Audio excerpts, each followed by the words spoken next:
Bonjour, bienvenue à la baraque. Comment ça va? Dis-moi, tu veux faire comme lui?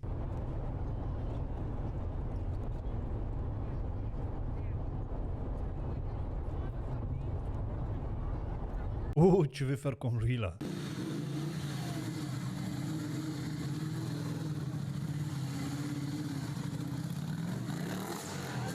Allez les gars, vous connaissez la routine. On parle pas trop, on y va. N'oubliez pas, laissez-moi un like, un subscribe, un commentaire avec vos scores finaux, comme ça je peux voir si vous êtes mieux que moi ou je suis mieux que vous. Allez, c'est parti. Question numéro 1. La vitesse est limitée à 30 km/h à partir du panneau. Réponse A. À partir du ralentisseur. Réponse B. Le ralentisseur est implanté à environ 50 mètres du panneau de danger. Le panneau qui limite la vitesse à 30 km/h prend son effet à partir du panneau, et cela jusqu'à la prochaine intersection ou jusqu'au panneau de fin de limitation lorsqu'il existe. Mec, là, il adore de parler lui là. Question numéro 2. Le mauvais état de la chaussée contribue à diminuer la sécurité active, réponse A. La sécurité passive, réponse B. La sécurité active permet d'éviter un accident. Le mauvais état de la chaussée diminue donc cette sécurité. Question numéro 3. En virage, la partie haute de mon corps se trouve plus à l'intérieur que ma moto. Oui, réponse A. Non, réponse B. Plus la chaussée est étroite, plus ce risque est important. Oui, réponse C. Non, réponse D. Là, je n'ai aucune idée de qu'est-ce qu'il parle, mais... Dans un virage, il est nécessaire d'incliner la moto vers l'intérieur de celui-ci. De ce fait, la partie haute de mon corps sera plus à l'intérieur que la moto. Sur une chaussée étroite, le risque de collision avec un autre usager est plus important. Question numéro 4. Les montants d'une voiture peuvent cacher un deux roues par intermittence. Oui, réponse. Les montants des véhicules peuvent cacher un deux roues par intermittence. Question numéro 5. Ce panneau annonce un passage à niveau. Oui, réponse A. Non, réponse B. Une traversée de voie de tramway. Oui, réponse C. Non, réponse D. Là, t'as plus de priorité, c'est le tramway qui a la priorité, mais j'ai oublié qu'est-ce qui se passe là.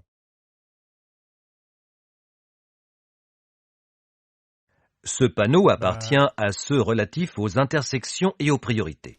Il annonce une priorité à droite à l'intersection située à 50 mètres. Ah, ok. Question numéro 6. Pour emprunter la prochaine sortie, je m'engage sur la droite du véhicule rouge. Réponse A. Je reste en retrait du véhicule rouge. Réponse B.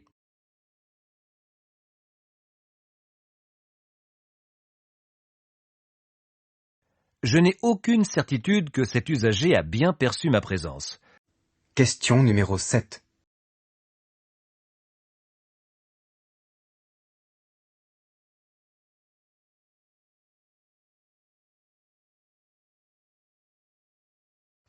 Sur la majorité des motocyclettes en Europe, l'emplacement de la première vitesse est en haut sur le sélecteur.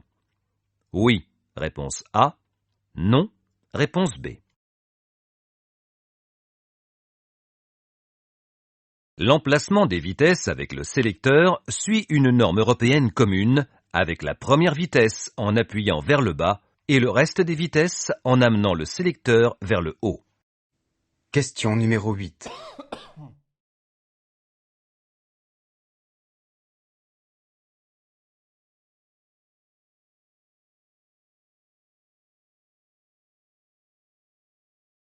Ce motard a correctement dosé son freinage. Oui, réponse A. Non, réponse B. Les bandes blanches offrent une bonne adhérence. Oui, réponse C. Le ralentissement a été correctement effectué avec un freinage bien dosé par cette adhérence réduite. Il faut éviter les bandes blanches qui sont glissantes. Question numéro 9. Au moment du dépassement de ce poids lourd, je vais être déporté sur la droite. Réponse A. Je vais être déporté sur la gauche. Réponse. Au moment de dépasser ce camion, du fait de l'importance de son gabarit, un effet d'aspiration se produit. Je risque d'être déporté vers lui, donc vers la droite. Question numéro 10. La vitesse excessive à moto est présente dans une majorité des accidents mortels. Oui. Réponse A. Non. Dans une grande partie des accidents mortels, une vitesse excessive est présente chez l'usager à motocyclette.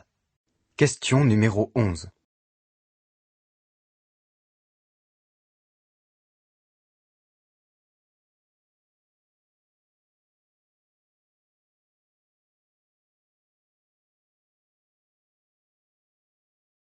Je cède le passage.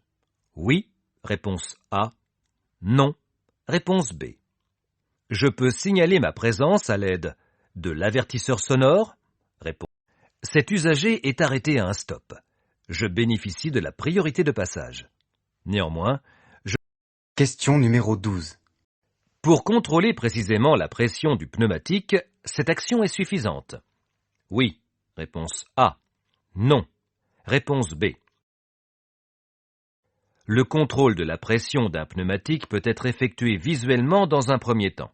Un contrôle précis nécessite un manomètre. Question numéro 13. Si je suis contrôlé avec un taux de 0,30 g par litre de sang en période probatoire, je risque une perte de 3 points, réponse A. 6 points, réponse B. 9 points, réponse C. Avec un taux de 0,30 g par litre de sang en période probatoire, je risque une perte de 6 points sur mon permis de conduire. Question numéro 14. Sur ce trajet habituel, aucun animal n'est jamais présent. J'ignore ce panneau. Oui, réponse A. Même si habituellement aucun animal n'est présent sur cette route, je ne peux pas ignorer ce panneau. Question numéro 15. Le dépassement par la droite est autorisé, réponse A. Dangereux, réponse B. Surprendre un usager est dangereux. Pour lui, réponse C. Pour moi, réponse D.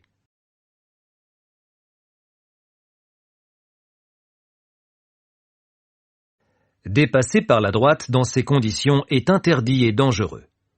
Question numéro 16. Un e-constat peut être utilisé partout en Europe. Oui, réponse A. Le constat amiable en version papier est utilisable partout en Europe. En revanche, la version numérique du constat amiable, l'e-constat, ne peut être utilisée que pour des véhicules immatriculés et assurés en France. Ça, je ne savais pas. Question numéro 17.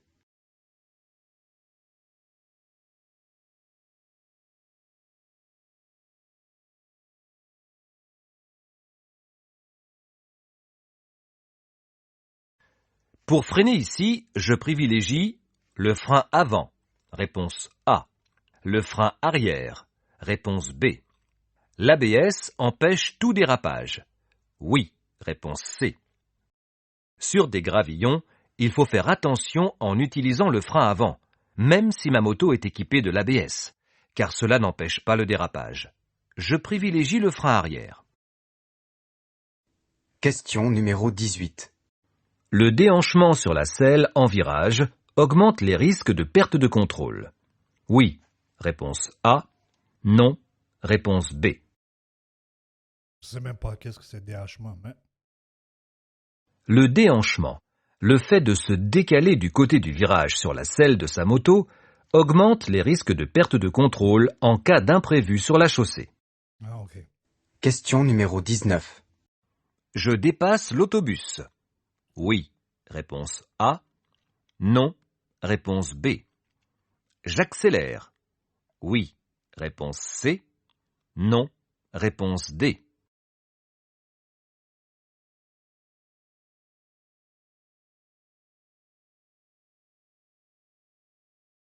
L'autobus est arrêté pour faire descendre ou pour faire monter des passagers.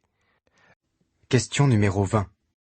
L'œil humain est capable de réagir instantanément à une différence de lumière. Oui, réponse A. Non, réponse B. Je garde en permanence l'écran teinté dans un tunnel. Oui, réponse C. L'œil humain a besoin de temps pour rétablir la vision dans des conditions de luminosité différentes. Question numéro 21. Cette victime inconsciente risque l'asphyxie. Oui, réponse A. Non, réponse B. Un arrêt cardiaque. Oui, réponse C. Non, réponse D. Là, dans la photo, si on parle de cette photo, il ne peut pas s'asphyxier du moment que il y a de l'air qui entre par en bas de sa casquette. Ouais.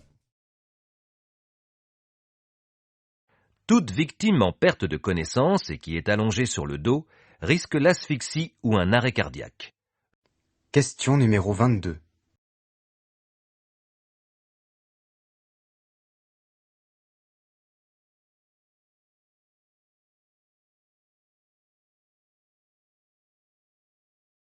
Je peux tourner à droite immédiatement. Oui, réponse A. Non, réponse B. Je n'ai pas encore marqué le temps d'arrêt au stop en cédant le passage aux piétons. Question numéro 23. Le dispositif e-call sur une moto est obligatoire. Réponse A. Se déclenche automatiquement en cas de chute. Réponse B. Se déclenche manuellement en cas d'urgence. Réponse C.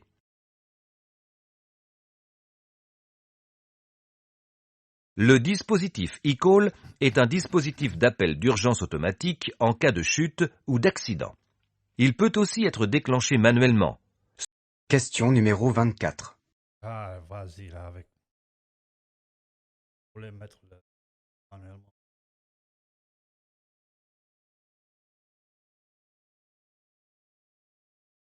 Donc, tu tombes. Je regarde fixement la sortie.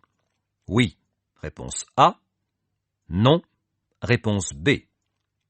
Après éblouissement, ma vision est perturbée pendant 2 à 3 secondes.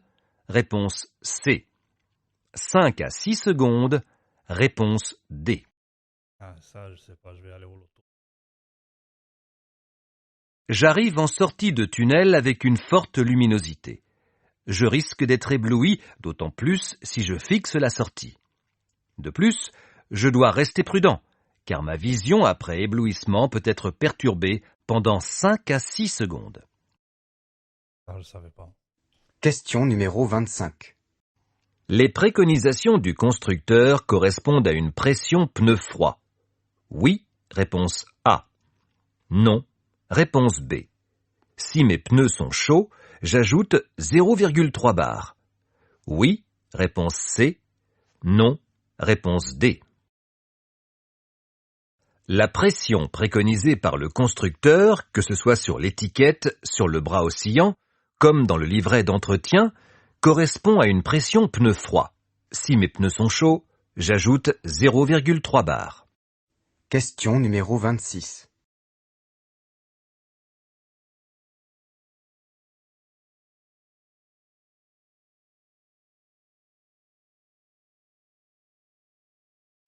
Je dois m'arrêter. Réponse A. J'ai encore le temps de passer. Réponse B. Lorsqu'un feu jaune s'allume, il m'impose de m'arrêter. Question numéro 27. Je reste attentif à ce qui se passe à l'avant du bus. Oui. Réponse A. Non. Je ne sais pas si ce bus est arrêté pour faire descendre et monter des passagers ou s'il est arrêté au feu rouge. Question numéro 28. Ce panneau autorise, lorsque le feu est rouge, à tourner à droite pour les usagers à cyclomoteur, réponse A. À vélo, réponse B. À moto, réponse C. En voiture, réponse D. Ah, celui-là, je n'ai aucune idée. Ah, je sais pas quoi faire. Je pense que c'est priorité au vélo.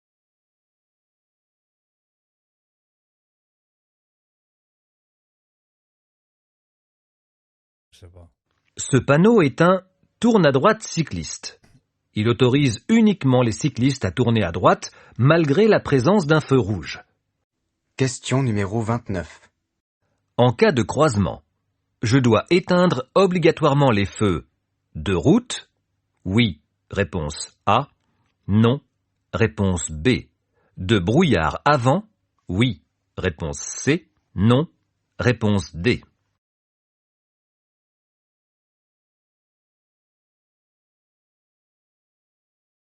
Sur route étroite et sinueuse, de nuit et hors agglomération, j'utilise les feux de route pour voir loin. Je peux allumer en complément les feux de brouillard avant, de manière à éclairer sur les côtés. Je dois revenir en feu de croisement lorsqu'un usager arrive en sens inverse.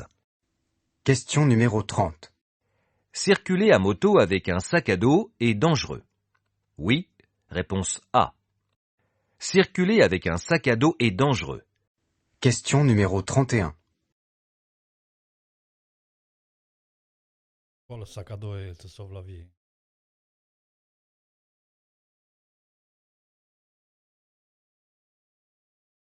Si je dois freiner en virage, je privilégie le frein avant, réponse A, le frein arrière, réponse B. Freiner du frein avant a toujours tendance à faire redresser la moto ou à la faire déraper. Il est préférable de freiner du frein arrière lorsque je suis dans un virage. Question numéro 32. Derrière ce véhicule, je dois anticiper des difficultés de visibilité. Oui, réponse A. Non, réponse B. D'adhérence? Oui, réponse C. Non, réponse D. Les véhicules encombrants génèrent de nombreux angles morts pour les usagers à deux roues. Je dois anticiper ces difficultés de visibilité, mais aussi d'adhérence avec la chaussée mouillée. C'est une question piège, quoi. Question numéro 33. La formation hors circulation permettra aux motards de faire face à toutes les situations d'urgence. Réponse A. De comprendre l'importance d'éviter ces situations. Réponse B.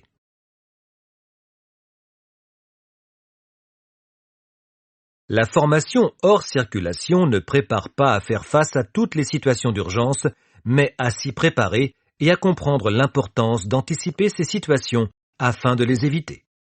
Question numéro 34. Le passager se tient à la taille du motard et à la poignée arrière pour une meilleure sécurité. Oui, pour une bonne installation du passager. Question numéro 35. Comme ce motard, je suis bien placé pour tourner. À droite, réponse A. À gauche, réponse B. Je surveille attentivement sur l'arrière. Oui, réponse C. Placé ainsi à gauche à l'entrée de ce carrefour à sens giratoire, je suis bien positionné pour tourner à gauche et non pour tourner à droite. Question numéro 36.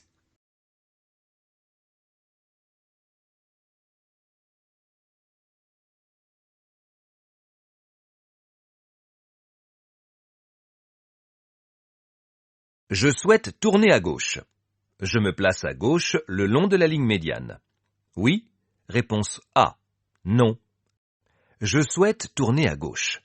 En règle générale, je dois me placer sur la gauche de ma voie de circulation.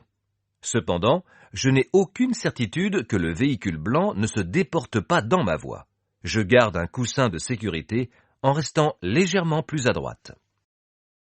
Putain. Je te jure, ces questions. Hein. Question numéro 37.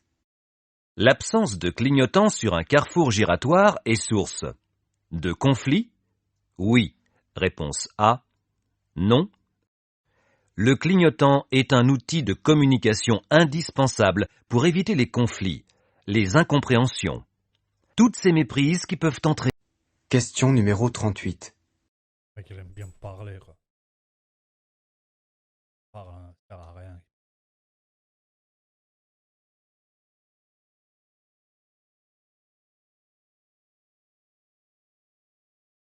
Je dois effectuer l'entretien de ma chaîne de transmission tous les 500 km. Réponse A. Tous les 2000 km. Réponse B. La méthode utilisée pour contrôler la tension de la chaîne est correcte. Je dois effectuer l'entretien de ma chaîne de transmission tous les 500 km approximativement. Lors de cet entretien, je peux contrôler la tension de celle-ci, mais le contrôle doit s'effectuer sous le bras oscillant et non au-dessus. Je savais pas que c'est à 500 km. Question numéro 39. Je suis bien placé. Oui, réponse A. Non, réponse B. Ces panneaux indiquent que je circule actuellement sur une voie réservée. Je dois me replacer sur la voie de gauche. Ah merde, j'ai pas vu le panneau, quoi. Question numéro 40. Je risque de graves séquelles si je circule à moto avec un casque non attaché. Oui, réponse A.